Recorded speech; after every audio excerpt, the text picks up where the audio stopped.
Good morning. Nice to see you as always. How many schools are closed or partially closed today? Every now and again, compared to other Tories, a Conservative minister can look and seem almost normal and competent. At first, to me, Gillian Keegan was one of those normal, possibly competent individuals.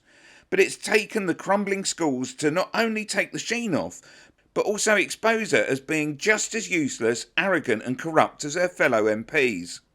And if you need reminding, there's the fact that she was on holiday when it became apparent of the brewing problem. How on earth, even under this Prime Minister, weak as he is, even under this government, how on earth did she think she could get away with going on holiday rather than taking any form of action at all? The £32 million office refurbishment. I read in my Sun newspaper this morning that you spent £32 million refurbishing your offices, did you? I don't know, actually, I didn't. That she denied knowing anything about, but...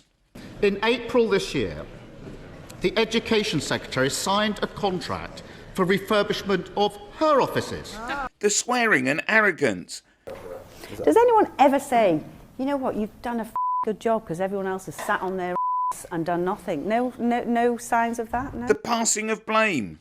So do you think you're doing an effing good job? I wasn't talking about me, actually. I was talking about the department. The job that I was talking about started in March 2022, so way before I was in.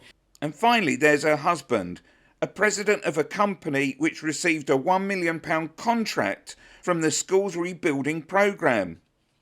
All in all, a corrupt and useless individual, a former shell of herself reduced to having to shamefully attempt to gaslight us with this sort of tripe. And I'd just like to say as well, in terms of the Portacabins, I've been to a number of these schools and seen children and met children in the Portacabins. And in fact, at the first school I went to, the children were all petitioning me to stay in the Portacabin because they actually preferred it to the classroom. So, Click here for a Levelling Up update.